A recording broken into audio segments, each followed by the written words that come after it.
sin problema. Muy bien. Bueno, bienvenidos a todos. Bienvenidos a este séptimo conversatorio de los conversatorios que realizamos. Bienvenidos, les damos la más cordial bienvenida por parte de Espacio Psicoanalítico y el Ambulatorio Psicoanalítico Serie Hacer Psicoanálisis. El día de hoy tenemos nuestro séptimo conversatorio titulado ¿Por qué la guerra? Y va a presentar la maestra Carla Leticia Vázquez. Hola, Carla. Exacto. Ella es licenciada en Psicología por parte de la Universidad del Valle de Atemajac y maestra en Psicoterapia Psicoanalítica por la Asociación Psicoanalítica de Guadalajara. Complementó su formación con estudios en género y feminismo en el Colegio de Jalisco, así como diversos seminarios de formación psicoanalítica. Ejerce la clínica psicoanalítica en su consulta privada. Sus intereses se centran en la teoría psicoanalítica, la obra de Sigmund Freud y la articulación entre psicoanálisis, violencia y género. Entonces, bienvenida, Carla. Esperemos Muchas que gracias. disfrutes mucho estar aquí con nosotros. Sí, claro que sí. Y bueno, pues también muchas gracias a todos los que están conectados al espacio, a ti, Roberto, por la invitación. Voy a intentar, tengo una presentación, voy a intentar compartir mi pantalla, que creo que no lo he hecho en Meet. Entonces, a ver si funciona. Ustedes me dicen si pueden verla.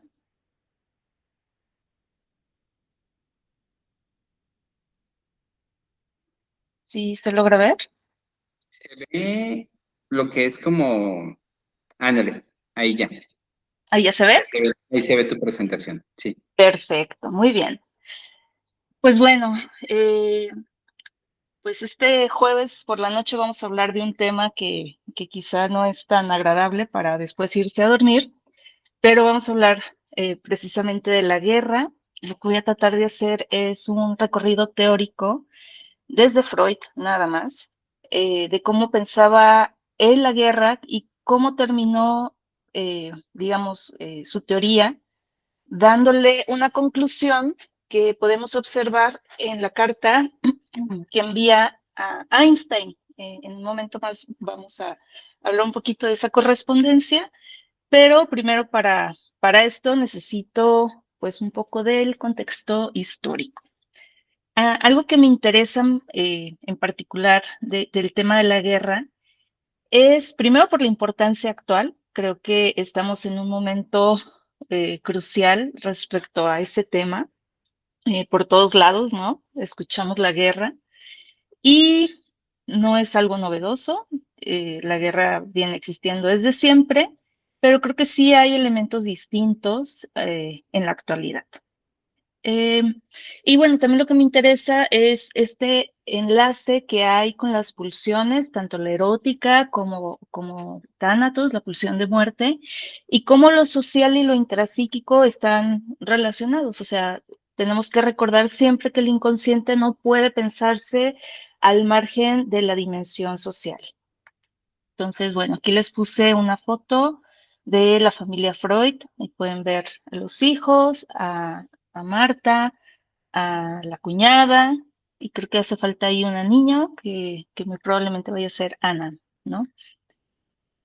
Esta frase de, de Schopenhauer me parece muy interesante porque creo que resume de alguna manera mucha de la teoría freudiana. O sea, se nota que Freud era un ávido lector de este filósofo. Se los leo, dice: las relaciones sexuales son realmente el centro invisible de toda conducta y de toda actividad, y se transparentan por todas partes a pesar de los velos con que intentamos cubrirlas. Es la causa de la guerra y el objetivo de la paz, la clave de todas las alusiones y el sentido de todo guiño secreto. Esta frase la dice en su libro El mundo como voluntad y representación. Entonces, pues ya ahí, digamos, no fue Freud el primero en decir que la guerra tiene que ver con algo sexual. Ya Schopenhauer lo había previsto. Bueno, el recorrido que voy a hacer, voy a empezar con el texto de Guerra y Muerte de 1915. Voy a hacer una pequeña parada en Pulsiones y Destinos de la Pulsión. Después nos vamos a Más allá del principio de placer, la psicología de las masas y análisis del yo, un poquito del yo y el ello, el porvenir de una ilusión, el malestar en la cultura y terminamos con la carta, ¿no? Con esta correspondencia. El objetivo, les digo, es entender cómo Freud va a ir construyendo su pensamiento a lo largo de estos años y enfocado en el tema de la guerra. Bueno, el contexto histórico, que supongo muchos saben, eh, pero igual lo volvemos a tomar. El 28 de junio de 1914, el archiduque Franz Ferdinand, heredero al trono austrohúngaro, y su mujer fueron asesinados en Sarajevo. El asesino era un nacionalista serbio-bosnio ligado a grupos radicales serbios. Eh, y bueno, pues en julio de ese mismo año, Austria bombardea Belgrado, que es la capital de Serbia, y Rusia, que apoyaba a Serbia, se moviliza para contraatacar al Imperio Austrohúngaro y también se prepara contra Alemania. Entonces, ¿qué pasa? Alemania declara la guerra a Rusia y a Francia, Francia por ser aliado de Rusia, y entonces Alemania invade Bélgica.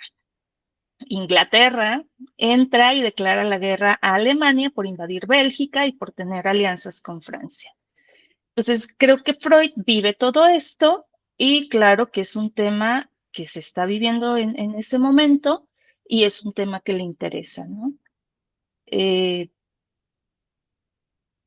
eh, bueno, este, este es un fragmento de una carta que le envía Freud a Abraham el 26 de julio de 1914 y dice, me siento ahora quizá por primera vez en 30 años austriaco.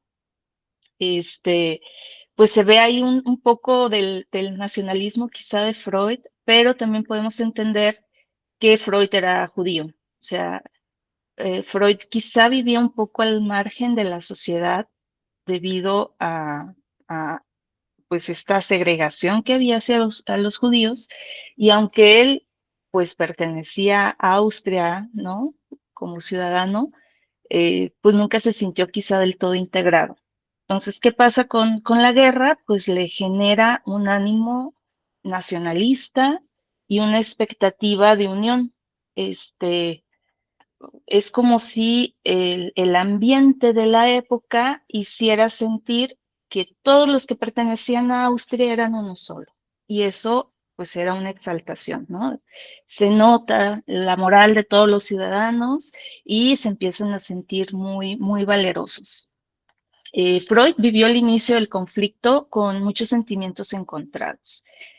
Y bueno, pues sí, gracias a las cartas podemos darnos cuenta por lo que él pasaba y, por ejemplo, podemos darnos cuenta que un poquito antes de que estalle la guerra, o sea, antes de la declaración de guerra, después del asesinato de Ferdinand, Ana viaja a Inglaterra y se queda varada en Inglaterra por unos meses.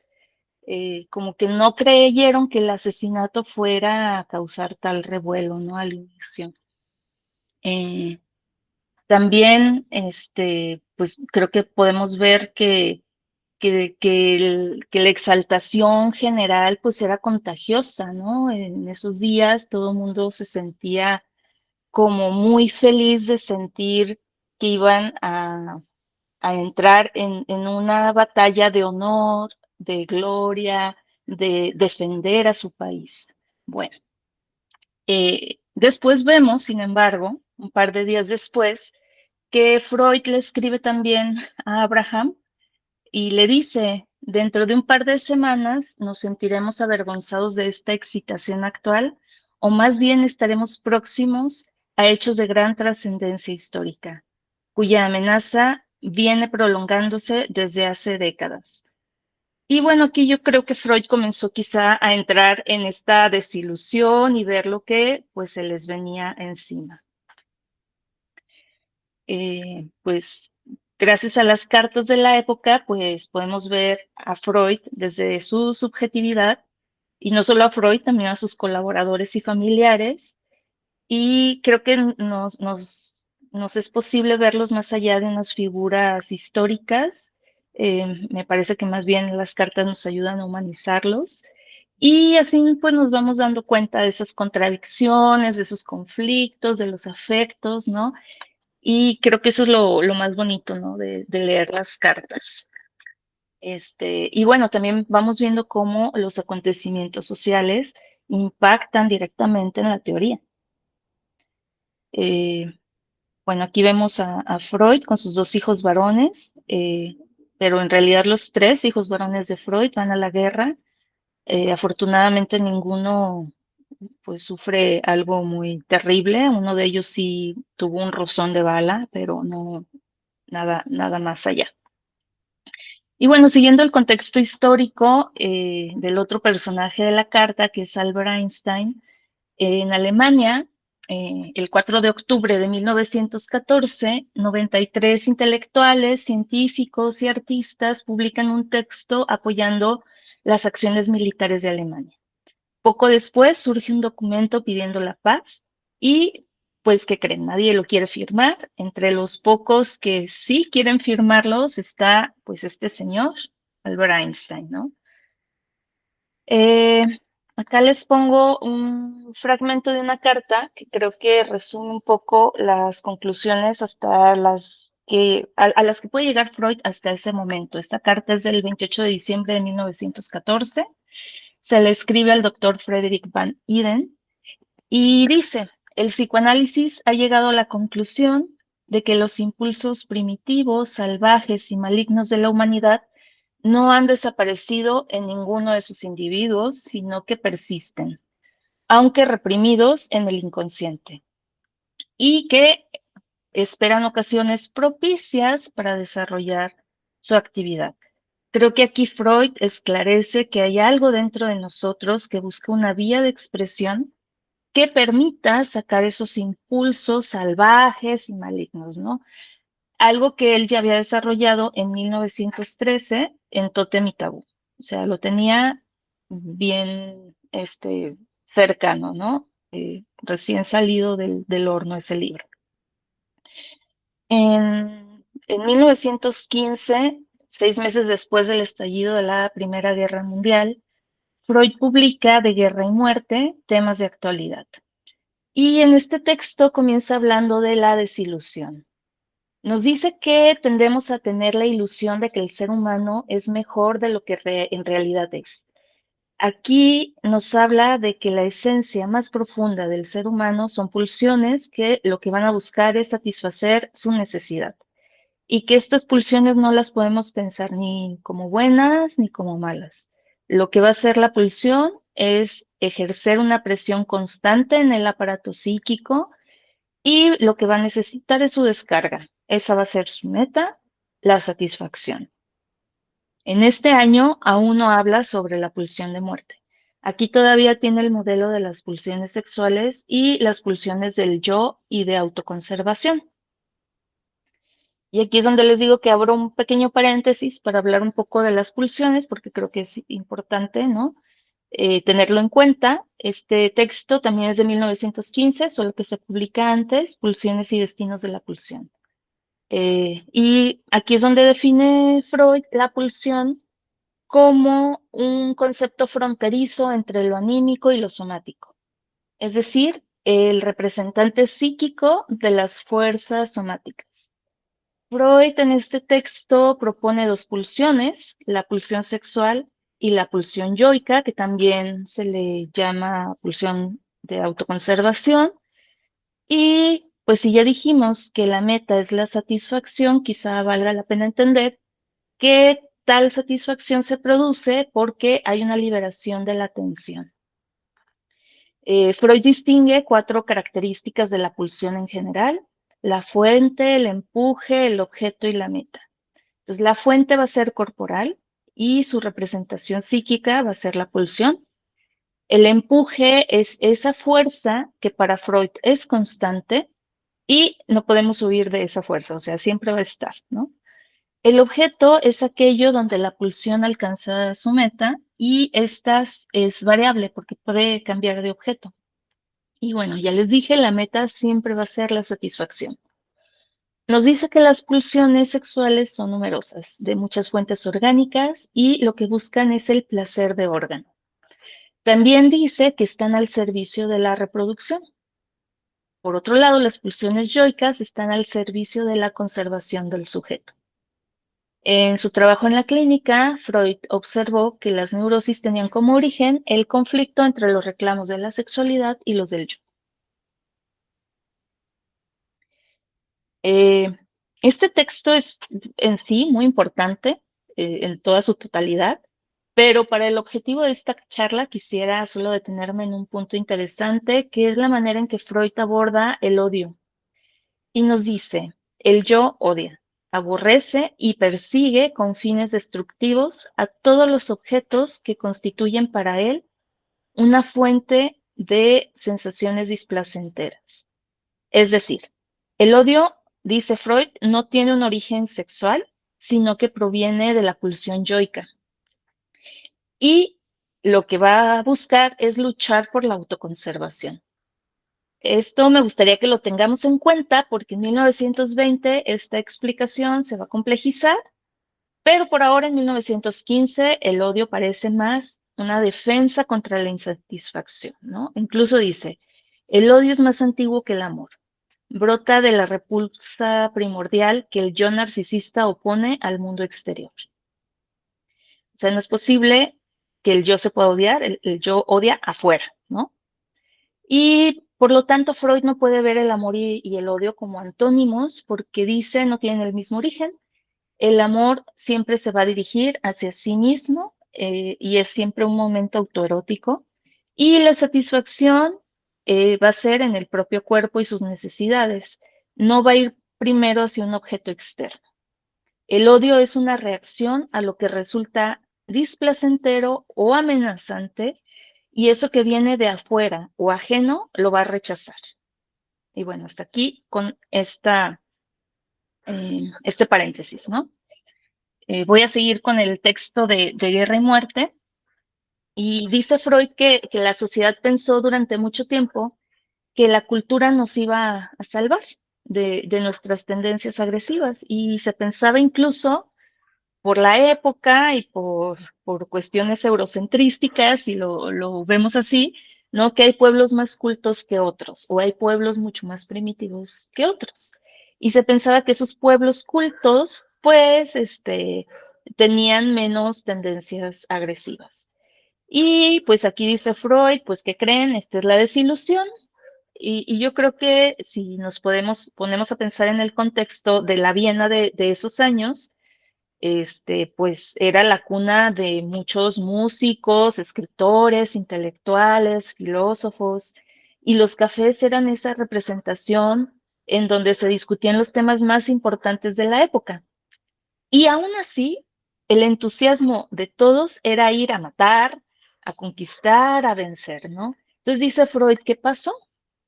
Pues dice Freud al mismo tiempo, el ser humano posee pulsiones que quizá podemos calificar de mezquinas o egoístas o crueles, que si bien sí podemos irlas modificando, no nos podemos deshacer de ellas. Y una manera de modificarlas es, por ejemplo, con la educación, que nos exige la renuncia a esa satisfacción pulsional. Reprimir nuestros deseos que resultan incompatibles con la convivencia es una de las renuncias que tenemos que afrontar para poder vivir en la sociedad. Pero estas pulsiones nos vienen de una herencia de nuestros antepasados, donde toda prohibición que ahora es interna, alguna vez fue una imposición externa. Es decir, que el ser humano se ha visto obligado a actuar con el bien, pero lo hace porque eso le va a traer una ventaja a sus propios propósitos egoístas. Esta fuerza destructiva permanece en nosotros y en cualquier oportunidad va a salir. Otra observación que hace en el texto es que los individuos, empieza a observar, se comportan de una manera muy particular cuando están unidos en masa. Parece que bajo estas circunstancias las consideraciones éticas se esfuman y se mueven a través de actitudes que podemos llamar más primitivas. Aquí todavía no lo desarrolla, lo va a desarrollar más tarde esta idea en la psicología de las masas y en análisis del yo.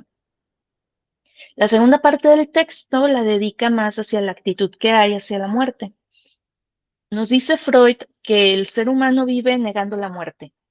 Actuamos como si la muerte fuera algo irreal. Y de hecho, si nos ponemos a pensar, es imposible que nosotros podamos pensarnos en esa nada, ¿no? O sea, podemos pensarnos muertos en un cajón, pero estamos ahí, ¿no? Y es como que se sigue existiendo de alguna manera. Pero la muerte en sí como que es muy difícil de representar y parece algo lejana. Eh, Recuerdo un texto de un filósofo mexicano que habla acerca de la actitud de la muerte en el mexicano y creo que coincide en algo con Freud, en el que el mexicano vive la muerte como si, o sea, como si no le fuera a pasar nada, ¿no? O sea, este, eh, pensemos cómo hay ciertas actitudes o conductas de los seres humanos en México que no parecen pensar que se puede alguien lastimar o que puede alguien perder la vida, ¿no? O sea, cuántos accidentes, cuántas situaciones. Entonces, eh, creo que ahí, pues, este filósofo podría coincidir con Freud en eso. Y bueno, también en este texto retoma un poco lo de Tótem y Tabú, diciéndonos de nuevo que dentro de nosotros aún vive el hombre primordial. Si nos acordamos un poquito del texto, para el hombre primordial la muerte era algo extraño. Sí era algo deseable para un otro, pero también era ambivalente para un ser querido, porque ese ser querido al final representaba una parte de nuestro yo que amamos, pero a la vez es un extraño que merece morir, ¿no? Y en realidad podríamos decir que todos tenemos una potencia de ser asesinos. ¿Qué es lo que pasa con la guerra? Pues la guerra parece que legitimiza el asesinato. Hay un motivo aceptado socialmente para dar apertura a toda esta agresividad.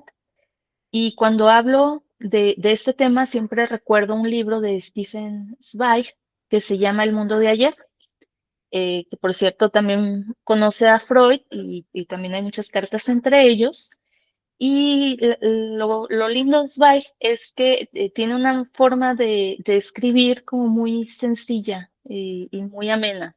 Entonces, si alguien ya leyó El mundo de ayer, creo que va a estar en coincidencia conmigo y si no, de verdad se lo recomiendo mucho.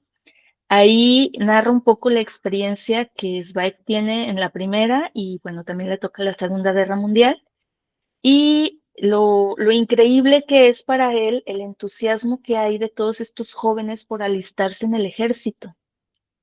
A mí este libro me ayudó mucho a entender la atmósfera de que se vivía en esos momentos. Y lo solo que decía que se sentía Zweig pues, al estar en contra de todo eso y no encontrar un interlocutor que estuviera, digamos, de acuerdo con esta idea de que la guerra es lo peor que puede pasarle a cualquiera. Era como si las personas no se dieran cuenta a lo que se iban a enfrentar.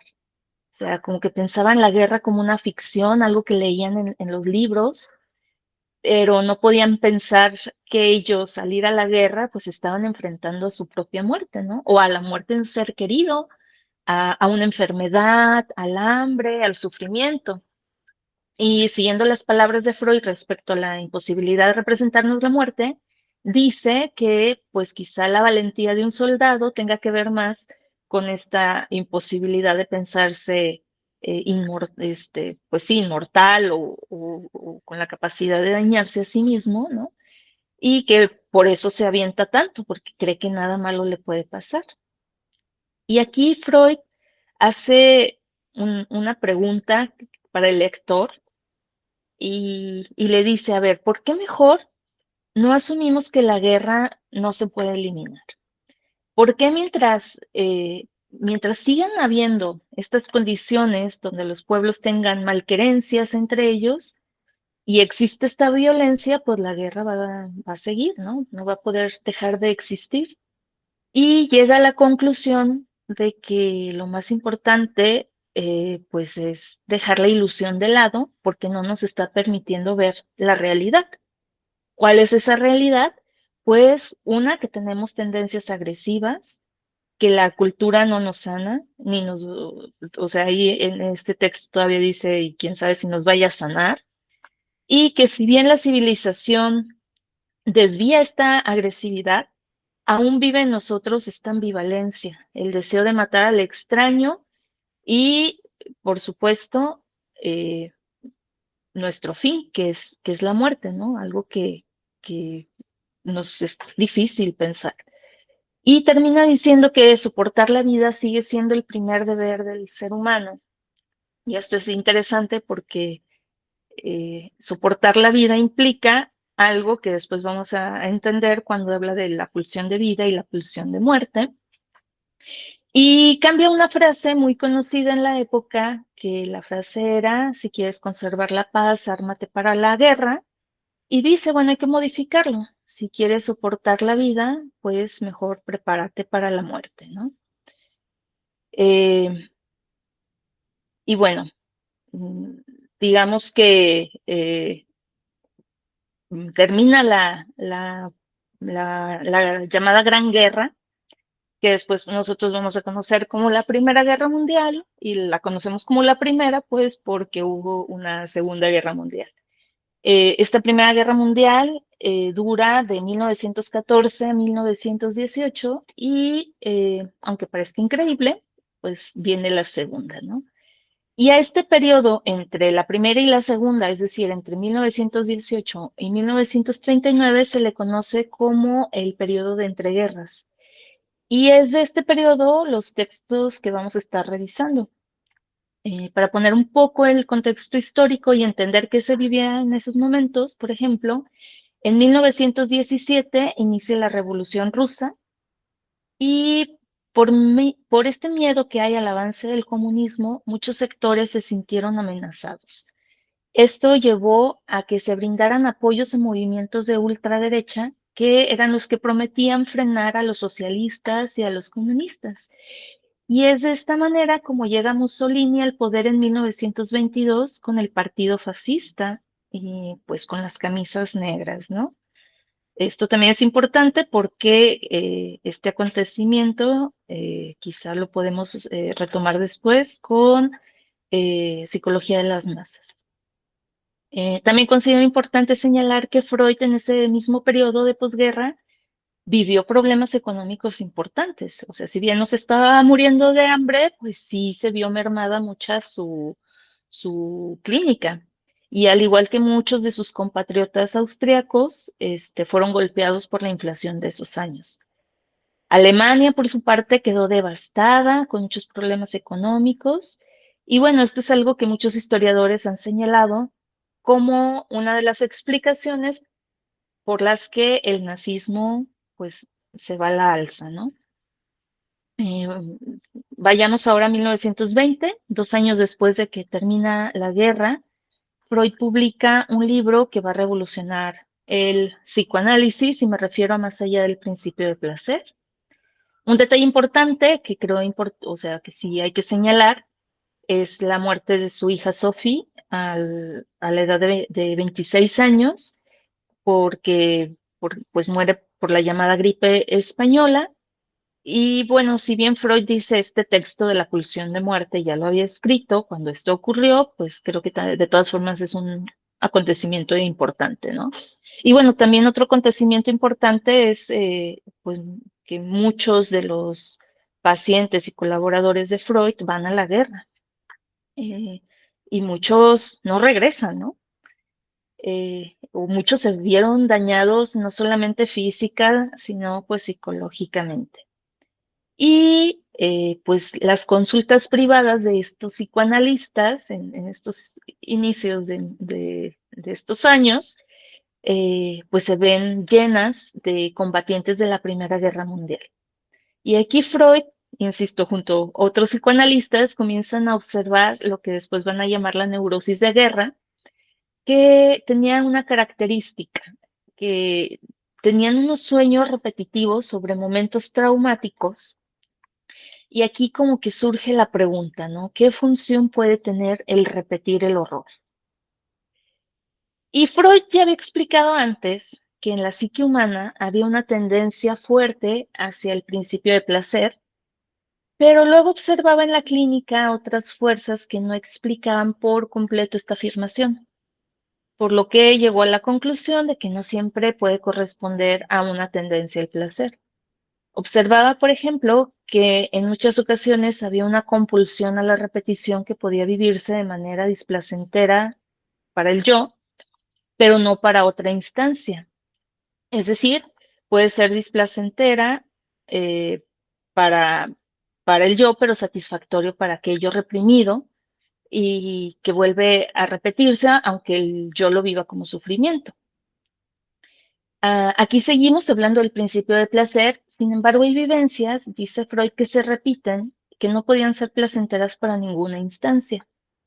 Observa, por ejemplo, que las neurosis de guerra con estos sueños repetitivos conducían al enfermo una y otra vez al momento traumático, y aquí es donde ya nos va a introducir la llamada pulsión de muerte. ¿Y qué es esto que está más allá? Para entenderlo, Freud nos lleva primero al trauma. Dice, en el trauma la energía psíquica irrumpe de tal manera que no se puede ligar a ninguna representación y el aparato psíquico lo que busca es ligar esa energía suelta para poder darle una representación. Pone el ejemplo del caso del Fordan, ¿no? Eh, Dice que hay un niño que jugaba con un carretel, que lo lanzaba y decía Ford, que significaba se fue, y luego decía da y regresaba el carretel con un cordón. Nos comenta entonces que la madre estaba ausente y que el juego representaba esa vivencia displacentera buscando un dominio sobre el objeto, que el objeto representaba a la madre. Él decidía, este niño, cuándo se iba y cuándo regresaba. Aquí Freud dice que no se contradice el principio de placer al tener el dominio y al vengarse de la madre ausente, haciendo desaparecer el carretel a su gusto. Entonces tenemos en este ejemplo una ganancia, dice, el niño domina la situación, hay una satisfacción de hacer sufrir a la madre como ella lo está haciendo sufrir a él. Otra situación que nos viene a ejemplificar Freud con la repetición es con los analizantes y la transferencia. El paciente repite en la relación analítica episodios de un periodo infantil y revive las situaciones dolorosas en lugar de recordarlo. Si lo que se repite nunca fue satisfactorio, no se trata de un cumplimiento de deseo, es una búsqueda de repetir algo compulsivamente, aun si no hay placer. Es el repetir por repetir. Hasta aquí vemos cómo se le manifiesta a Freud la necesidad de encontrar una explicación a lo que observaba en la clínica, pero no podía responder a la pregunta, ¿qué fuerza psíquica está más allá de la ganancia del placer en esta repetición? Y aquí vamos a hacer el salto especulativo porque dice Freud, esto digamos, es especulación mía, no es que lo esté comprobando como tal, es una especulación, y da el giro radical. Nos dice, hay compulsiones a la repetición que son, por decirlo de alguna manera, demoníacas, excesivas, que se explican solo por la necesidad económica de ligar representaciones y que lo que es especulativo de esto, él nos lo aclara, que esta pulsión no es algo que empuje hacia adelante, sino que va hacia lo original. Ya habíamos dicho que la pulsión busca eliminar la tensión y conservarse así, y repite la tendencia al restaurar a un estado anterior. Por eso la pulsión de muerte, en su manera más extrema, lo que va a buscar es llevar al organismo a un estado de quietud absoluta, a un estado extremo de lo inanimado. Aquí es donde nos introduce la pulsión de muerte. que tiene como meta volver a algo que ya existió, y este estado perdido por la presión del mundo externo a movernos, busca regresar al reposo. Quiere volver a un estado anterior de la vida misma. Entonces la pulsión de muerte es una tendencia a regresar a lo inorgánico, al principio de Nirvana, que lo había dicho Barbara Lowe, que esto es algo silencioso, como una fuerza que atrae hacia la muerte, y entonces, dice Freud, esta tendencia hacia la muerte la traemos desde el inicio. Ay, perdón, permítanme tantito, ¿eh? Eh, que,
ay, perdón, una disculpa.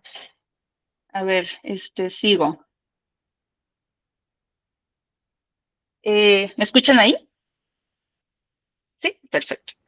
Sí, todo bien. Entonces, no recuerdo muy bien dónde me quedé, pero les decía que Freud tiende a ver la pulsión de muerte, ¿verdad? Ahí creo que nos quedamos. Dice que primero la pulsión de muerte es esa tendencia a regresar a lo inorgánico, nos viene de fábrica, incluso opera primero hacia adentro, contra el propio organismo, y busca la reducción absoluta de las tensiones.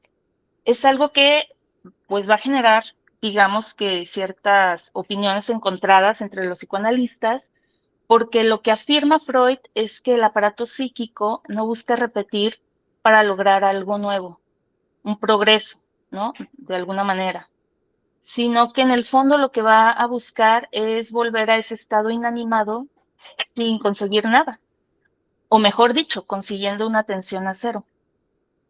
Pero bueno, claro, la pulsión de muerte no la podemos pensar solamente como una pulsión aislada, ¿no? Está siempre unida a la pulsión de vida, a Eros. Freud nos dice que por eso fue tan difícil distinguirla. En un estado puro casi nunca se observa. No actúa sola por su cuenta, ¿no? Se mezcla con la pulsión de vida, y ese enlace entre las dos hace posible la vida misma. Entonces necesitamos que haya esa unión entre las dos pulsiones. Lo cierto es que a veces, pues una va a dominar con la otra, ¿no? Si pensamos que esta pulsión se dirige al principio hacia el propio organismo, tenemos que pensar también que Eros busca la manera de desviarlo hacia lo exterior. Eros puede ligar a Tánatos hacia un objeto externo en forma de agresividad hacia el otro. Esto es importante porque vamos a dar un salto de lo intrapsíquico a lo social. Esta desviación hacia el otro es quizá el mecanismo que hace posible pues la guerra misma. Si la pulsión de muerte se volviera solo hacia el propio organismo, hablamos de autodestrucción. Por eso es que Eros necesita el desvío hacia lo exterior, ¿no? Y bueno, pues les había prometido que Freud después va a hablar acerca de las masas. Lo hace en 1921 con Psicología de las Masas y Análisis del Yo. Y aquí observa, por lo que les decía, ¿no? Que las masas tienen ciertas conductas primitivas. Freud aquí se basa un poco en Le Bon, y pues quizá no desarrolla acá tanto la pulsión de muerte, pero nosotros quizá podemos intuirlo un poco en el texto. Lo que quiere explicar acá es un movimiento psíquico que va a sostener a la masa, que vamos a llamar identificación. Esta identificación es libidinal y tiene que ver con el enlace de lo individual narcisista hacia lo social colectivo. Dice Freud, en la vida anímica individual aparece integrado siempre, efectivamente, el otro, como modelo, objeto, auxiliar o adversario. Y de este modo, la psicología individual es al mismo tiempo y desde el principio psicología social, en un sentido amplio, pero plenamente justificado. Le Bon había observado estas características de la masa. Dice que el individuo en la masa pierde su pensamiento crítico, se vuelve sugestionable y pues recuerden ustedes cómo muchos artistas, intelectuales, el mismo Freud, ¿no? Se vieron muy emocionados, ¿no? Con la guerra. Y dice, bueno, pues eran personas razonables, ¿no? Porque estaban a favor de esta destrucción, porque estaban tan fascinados con un espíritu bélico.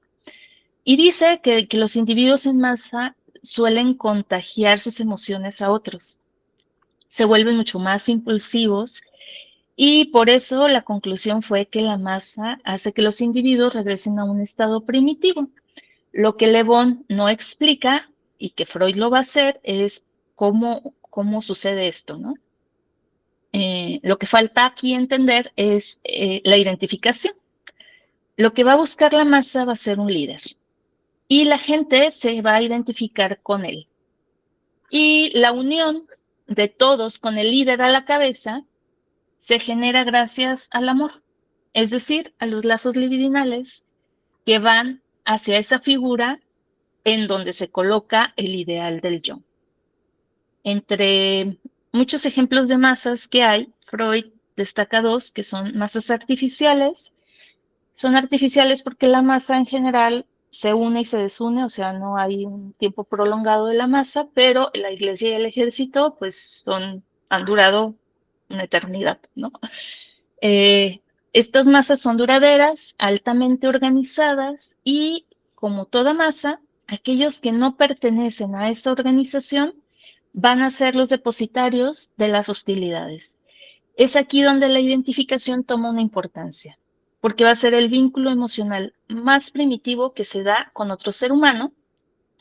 Y va a decir Freud, el yo se va a formar incorporando figuras externas con las cuales nos vamos a identificar y ponemos esas figuras en el ideal del yo. Si lo notan, aquí hay un vínculo de lo libidinal, lo erótico y los fines narcisistas, hace que todo esto se sosiegue o se atenúe, porque cada uno renuncia parcialmente a esas diferencias entre unos y otros para quedar unidos en una misma investidura libidinal que va a ser puesta en el líder y esa agresividad sale fuera del grupo. Aquí volvemos a lo que vimos antes. Eros liga y hace uno al grupo y esta misma cohesión empuja la agresividad hacia afuera, hacia lo que no pertenece. En el texto del Yo y el Ello, de 1923, tiene un apartado titulado Los dos tipos de pulsiones. Aquí solo me voy a detener en digamos, la explicación que va a hacer Freud respecto a Eros y Tánatos. Dice, Eros, que es la pulsión de vida, como ya lo habíamos dicho, va a ligar, va a unir, va a conservar y va a integrar en ella, en Eros, las pulsiones sexuales y de autoconservación. Tánatos, por otro lado, va a ser la pulsión de muerte que va a desligar y va a buscar el retorno de lo inorgánico. Y nos dice que Eros logra desviar buena parte de la pulsión de muerte hacia el exterior en forma de agresión, destructividad y odio hacia el objeto. Esto va a cumplir una función protectora. Si una pulsión no se desviara hacia el afuera, se volvería hacia el propio yo como algo autodestructivo. Hasta aquí lo que va diciendo un poco, ¿no? Ya después vamos a ver, bueno, ya no lo vamos a ver aquí, pero ustedes saben, está el sadismo y el masoquismo, pero aquí Freud dice, cuando la agresión no logra exteriorizarse, ¿qué es lo que va a pasar? El superyo lo repliega sobre el yo. Y aquí es como se explica la culpa inconsciente y la necesidad de castigo. Freud lo vuelve a dejar muy claro, no hay pulsión pura y toda manifestación psíquica va a ser ese resultado de distintos grados de fusión o mezcla o desmezcla entre eros y tánatos. Respecto al odio, la clínica hace reconocer a Freud que frente a uno mismo, hacia un mismo objeto, pueden coexistir simultáneamente el amor y el odio. Esta ambivalencia hace ver que las pulsiones están unidas y que no se anulan una a la otra. Entonces se complejiza un poco más la parte del odio. 1927, rápidamente, Freud habla del porvenir de una ilusión, toma el tema de la religión como recurso que hemos usado como humanidad para renunciar a estos impulsos egoístas, ya sea por temor a la muerte o al sufrimiento. Y eso es lo que va creando la ilusión. Esta ilusión está basada en el deseo. Cuando el ser humano observa su fragilidad ante la naturaleza, el cuerpo y las relaciones con los seres humanos, necesita encontrar una figura como el Padre poderoso, protector, que podría ser representado en Dios. Y este Dios también castiga y amenaza, ¿no? Y la ilusión que ofrece la religión, precisamente, es, pues, del dominio de las adversidades.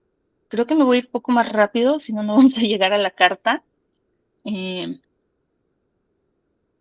eh, bueno, creo que es importante también hablar un poco del contexto de la carta. Freud ya veía el peligro del nazismo en ese momento, que iba creciendo. Ya había observado cómo Mussolini llega al poder a manos de las camisas negras y en Europa iba también en aumento el autoritarismo. Eh, y bueno, pues se da cuenta también que, bueno, me voy a regresar un poquito en el malestar en la cultura, que la humanidad renuncia a su egoísmo con fines narcisistas, pero esta renuncia genera un malestar constante. Y aquí volvemos a la pulsión de muerte y a la pulsión de vida, ¿no? Freud entonces establece que la función erótica y la pulsión de tánatos va a dirigir esa agresividad hacia afuera a través de la hostilidad y la violencia. Bueno, contexto de la carta, si no, no acabamos.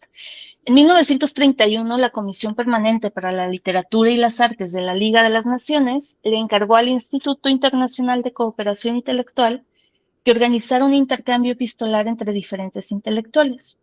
Uno de los primeros convocados fue Albert Einstein, y él fue quien solicitó a Freud como interlocutor. Sabemos que a Freud no le encantó la tarea. En una carta a Eatington informa que había terminado esa correspondencia tediosa y estéril, a lo que le dio llamar su discusión con Einstein, ¿no? Pasando un poquito el contexto de la carta, podemos decir que la Primera Guerra Mundial había dejado Europa devastada. Hitler ya había estado, ya estaba a punto de llegar al poder porque llega en 1933, la carta se publica en 1932 y la Liga de las Naciones crea, después de la Primera Guerra Mundial, crea la, perdón, la Liga de las Naciones Unidas se crea después de la Primera Guerra Mundial y esto es para prevenir conflictos futuros mediante la diplomacia, lo que ahora conocemos pues como la ONU. La carta de Einstein, por fin. Einstein le escribe a Freud y le pregunta, ¿hay algún camino para evitar a la humanidad los estragos de la guerra? Y a grandes rasgos explica que, porque él mismo va contestándose estas mismas preguntas, ¿no? Que quizá la forma en que podríamos evitarla es si hay un organismo legislativo y judicial y que pues todas las naciones lo obedecieran, pero pues también se da cuenta que hay factores psicológicos que lo impiden, ¿no? Va a ser muy difícil. También dice que el problema es que algunos no van a dejar dominarse porque hay intereses en la guerra, en la fabricación de armas, en la venta de las armas, y también se pregunta por qué estos grupos poderosos, que en realidad son pequeños en número, o sea, son pocas estas personas, generan voluntad en una extensa mayoría a las que les ocasionan pérdidas y sufrimientos. Después él mismo se contesta diciendo que nota que esta minoría está bajo el control de la clase dominante, manejando sus emociones para los fines de esta misma minoría poderosa, a través del control de la educación, la prensa, la religión. También dice Einstein que reconoce en el ser humano un apetito de odio y destrucción que lo lleva a sacrificar su vida y que pasa incluso con intelectuales. De hecho, dice mucho más con intelectuales, ¿no? Que desde su escritorio son incapaces de poder ver lo que pasa en el mundo exterior y están detrás de una realidad, ¿no? Y termina diciéndole a Freud que ojalá él pueda ayudarnos a encontrar el camino de la paz mundial. Algo importante que considero resaltar es que Einstein reconoce que el problema de la guerra, tanto su origen como su persistencia, tienen que ver con lo psíquico. O sea, que va más allá de lo institucional o de organizaciones, ¿no? Podríamos decir que Freud fue su interlocutor porque lo que quería Einstein finalmente era que le explicara acerca de lo que pasa en el ser humano que nos está llevando a la guerra. Freud contesta en septiembre de 1932 y comenta que Einstein ya dijo mucho de lo que él mismo podía contestar, pero le propone ampliar los temas.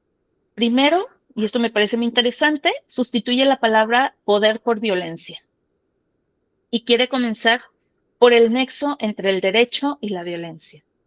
Existe el derecho precisamente por esta violencia. Si pensamos en los primeros seres humanos, la fuerza muscular designaba quién hacía su voluntad y cuando se empezó con el uso de instrumentos, quien los sabía manejar era el que tenía el poder, ¿no? Ese era el propósito y en última instancia era matar al enemigo. Esto va a dar una doble ventaja. Primero, la satisfacción pulsionar y segundo, el control. Solo se va a perdonar la vida del enemigo si cumple con fines de ese control. El estado originario es el imperio del poder más grande. Lo que llevó de la violencia al derecho es que la unión de varios débiles podía hacer frente a la fuerza de uno. O sea, la violencia, dice, es quebrantada por la unión. Sigue siendo violencia, solo que ya no es de un individuo, sino de toda una comunidad. Aquí retoma la horda primitiva de Tótem y Tabú que habíamos mencionado, y entonces la violencia es quebrantada, decimos, por la unión, y el derecho es la violencia organizada colectivamente. Para que esta unión se dé, dice, es necesario que se haga de manera permanente. Y bueno, aquí entra el psicoanálisis. Deben haber lazos afectivos, un sentimiento de unión. Entonces se debe transferir el poder o la violencia a una unidad mayor que tenga una igualdad en potencia, para no reproducir de nuevo jerarquías internas. Pero Freud lo ve muy difícil, ¿no? Lo más común que pasa es que las desigualdades se vuelven a reproducir y vuelven a haber amos y sometidos. Las leyes son hechas para los dominadores y los derechos nunca llegan generalmente a los sometidos. Una manera de cómo la humanidad ha hecho para evitarse esto es a través de la guerra, la sublevación. Se requiere de nuevo de la violencia, omitiendo el derecho, para que los poderosos no se sigan imponiendo. Dice Freud, hay otra forma, y esta es la cultura. Históricamente, la cultura ha modificado el ser humano, y un ejemplo de esto son los animales domesticados. Incluso los modifica biológicamente. Entonces, a través de la cultura hemos sido mejores seres humanos, y dice Freud, aunque esto nos va a llevar a la extinción de la especie, porque perjudica la función sexual. Y bueno, aquí me parece que Freud vuelve su mirada eurocentrista y jerárquica. Dice, hay varias culturas que son primitivas y que tienen un montón de hijos, a diferencia de otras que somos menos primitivas y no tenemos tantos, ¿no? Freud observa que sensaciones displacenteras para nosotros eran muy placenteras para nuestros ancestros, ¿no? Para nosotros ya son insoportables. Es decir, se desplaza la meta pulsional. Lo que antes servía de meta satisfactoria ya no lo es. Y aquí identifica dos mecanismos. ¿Cómo le podemos hacer? Uno es fortalecer el intelecto sobre las pulsiones y el otro es la interiorización de la agresividad, dice Freud. Pero, ¿por qué existen los pacifistas? Y contestan, pues los pacifistas son personas para quienes la idea de la crueldad les causa repulsión. No es una decisión intelectual o racional ni afectiva, lo piensa más como un desarrollo constitucional. Dice, el problema de esto es que tenemos que esperar a que todos los demás lleguen a este mismo grado, ¿no? de desarrollo biológico o constitucional. Y bueno, pues quizá eso también se vuelve algo utópico. Bueno, pues a manera de conclusión, podemos observar cómo desde 1915 Freud se da cuenta de que aquello que ya había señalado en Totem y Tabú, la crueldad y el egoísmo primitivo, siguen conservándose en nosotros. La civilización no nos lo ha quitado. La guerra simplemente lo deja salir al desnudo. También observa que la muerte es algo que difícilmente podemos representar psíquicamente. Más adelante, con la formulación de la pulsión de muerte, intentará pensar esta tendencia al retorno del estado anterior y la fuerza destructiva que puede dirigirse tanto hacia el exterior como hacia sí mismo. Habíamos dicho que el odio es más antiguo que el amor, que era una defensa para aquello que amenazaba la autoconservación, pero en 1920, con la pulsión de muerte, el odio toma otra posición, a la búsqueda de destrucción, de sí mismo o hacia el exterior. Y el hecho de que el amor y el odio sean ambivalentes muestra que esa relación entre ambas clases de pulsiones no es mecánicamente separable. Por eso considero que la guerra es la destrucción de sí mismo y del otro, ¿no? Es la máxima expresión conjunta de las dos pulsiones, tanto de Eros como de Tánatos. Y en la guerra observamos la paradoja, en la que al tratar de desviar la autodestrucción al exterior, esta termina volviéndose también contra el propio sujeto, logrando así quizás el objetivo último de la pulsión de muerte, volver a lo inorgánico. Esta paradoja se vuelve aún más crítica en nuestros tiempos con las armas nucleares que aumentan pues la capacidad de destrucción humana, acercándonos cada vez más a ese retorno inorgánico y destruyendo a la especie entera. Y bueno, les leo esta frase: los hombres solo aprenden de la historia, que los hombres pues no aprenden nada de la historia.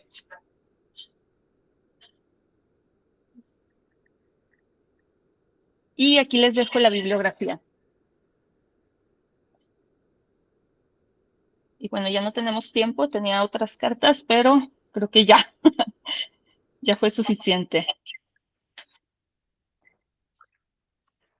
Muy bien, Carla. Ya te vi. Pues muchísimas gracias por tu exposición, estuvo muy, muy interesante. Vamos a pasar unos minutitos a una sección de preguntas y respuestas. Muy bien. Quien guste participar puede levantar la mano, abrir su micrófono o si gustan escribirlo en el chat y con gusto los leemos.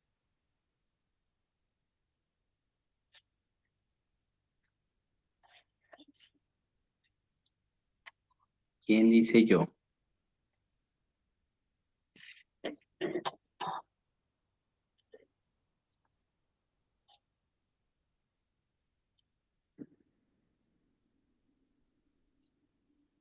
Nadie se anima. Bueno, mientras alguien más se va animando, bueno, a mí me surgieron muchas ideas con... pregunta Gary, que si ¿Tú consideras o ubicas alguna diferencia en cuestión del pensamiento entre Freud y Einstein en relación a este tema de la guerra? Fíjate que yo considero que como que Einstein sí seguía un tanto las teorías de Freud, porque todo lo que va señalando en la carta es algo que Freud ya había escrito. Creo que lo que le faltaba a Einstein es la desilusión. Esa parte un tanto, algunos dirán pesimista, otros dirán realista, del, pues, lo que puede acontecer, ¿no? Si va a haber guerra de por vida para la humanidad o si nos vamos a destruir en poco tiempo, ¿no? Pero yo creo que hay mucha coincidencia de pensamientos, solamente que, pues, bueno, Freud, pues lo piensa más de lo pulsional. Einstein logra ver como ciertas cosas, pero no logra dar como ese paso a lo psíquico, ¿no? A las pulsiones, por ejemplo. Yo creo que por eso Einstein no va y le pregunta, no sé, a un político, ¿no? O sea, su carta no va dirigida hacia alguien que sea un militar o que sea un presidente o que se dedique a la economía, ¿no? Va hacia el psicoanalista. Eso me parece interesante. Ya no logré darles más detalles sobre la relación, pero entre Freud y Einstein, pero había también esta ambivalencia de admiración y al mismo tiempo como un recelo. Por una parte, como que Einstein no creía tanto en las teorías freudianas, pero después lo alaba, ¿no? Y dice, ya voy entendiendo más la teoría, ya no la puedo pensar desde otra forma, ¿no? Más con la explicación que usted da, pero luego dice, pero creo que va más hacia la literatura que hacia la ciencia, o sea, hay como una relación muy extraña entre los dos. Es bastante interesante verlo en las cartas. Muchas gracias. Yami, adelante. Muy buenas noches. Deme un segundo, yo intento poner como más volumen.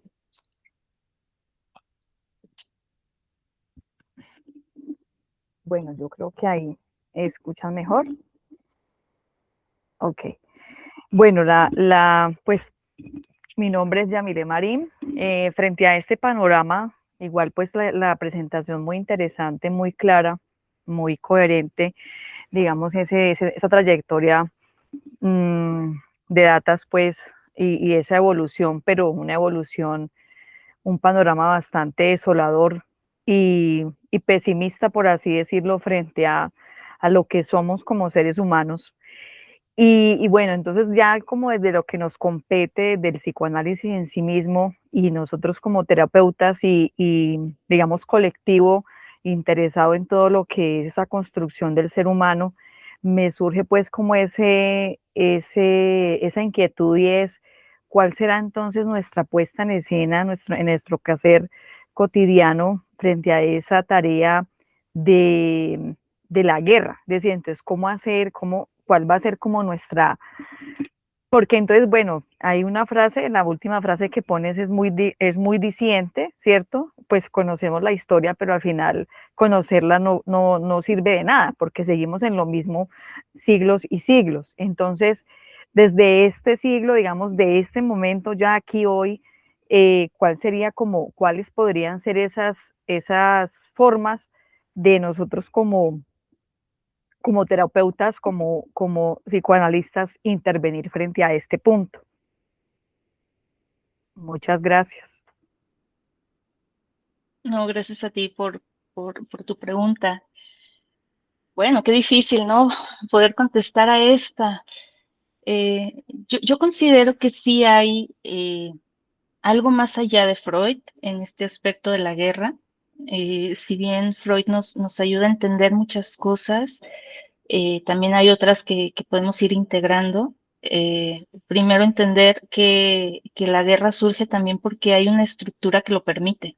O sea, la guerra surge porque se puede, ¿no?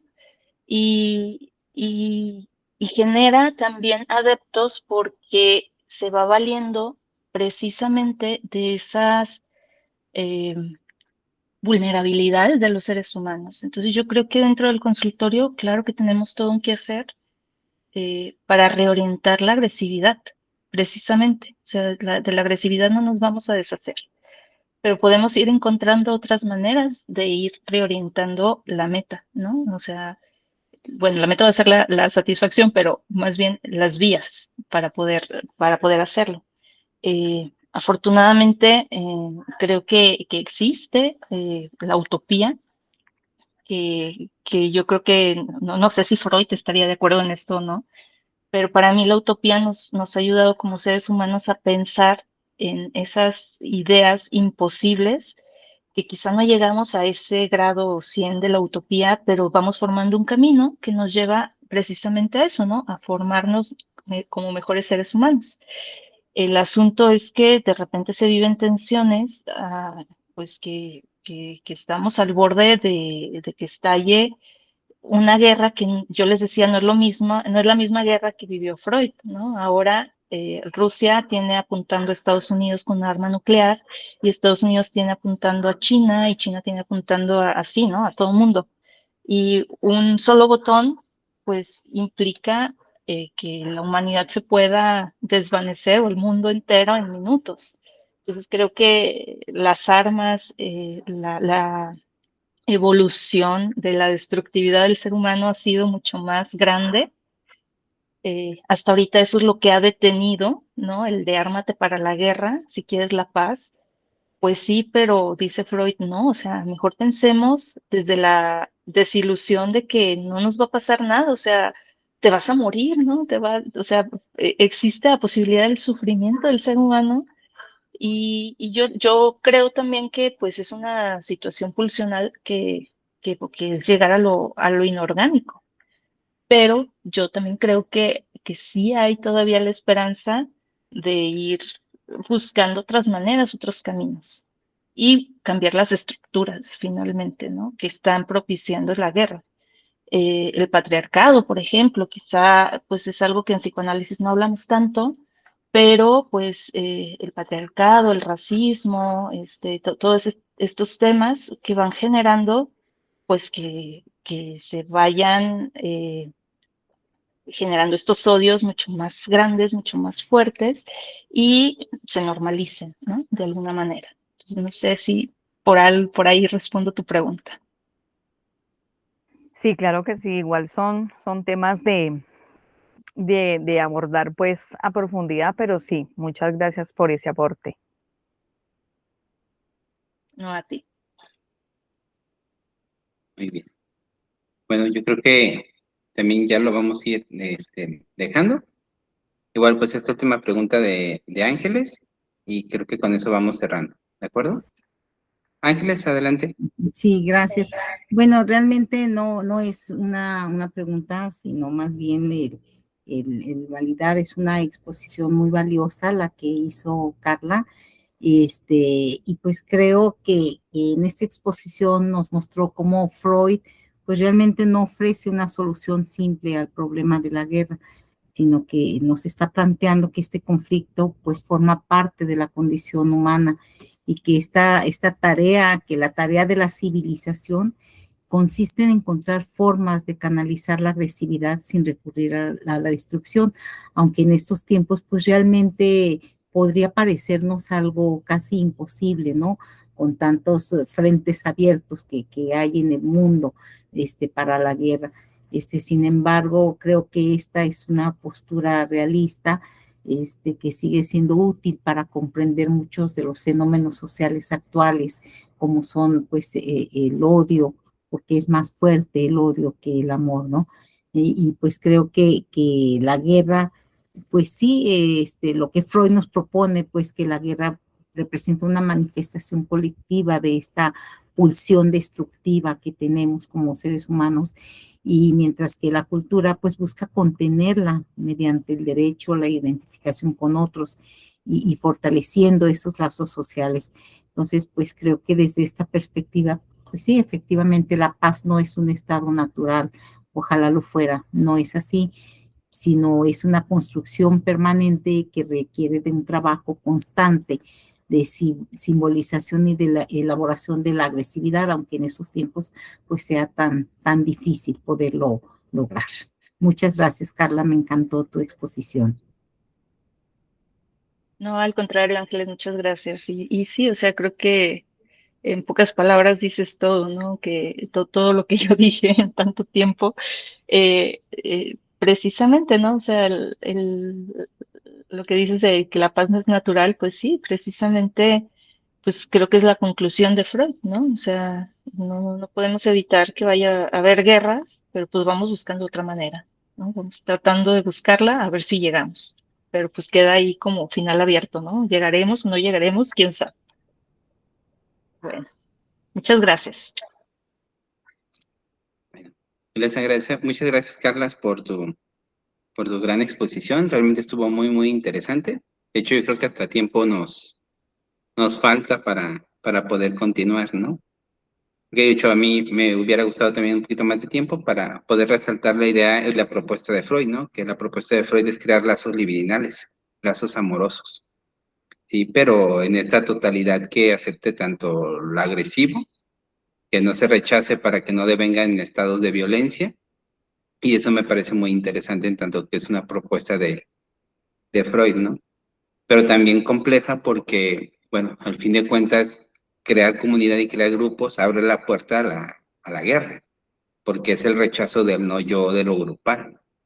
Entonces, está muy interesante, muy, muy interesante, Carla. La verdad es que muchísimas gracias por este texto, por este tema tan importante, tan vigente, y esperamos volver a tenerte aquí el próximo año.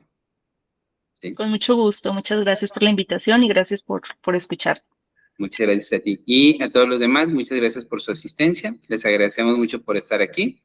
Y recordarles que el próximo mes, en agosto, déjenme nomás ver bien la siguiente fecha. Recuerden que cada conversatorio es el último jueves de cada mes. En este caso, en agosto, sería el día 27 de agosto. Igual los esperamos a la misma hora. Y pues aquí nos vemos. Igual digo, la publicidad pues se hace por todas las partes de redes, pero aquí los esperamos el próximo mes, ¿de acuerdo? Muchísimas gracias a todos por estar presentes. Hasta luego. Gracias, que estén muy bien. Gracias, hasta luego. Gracias.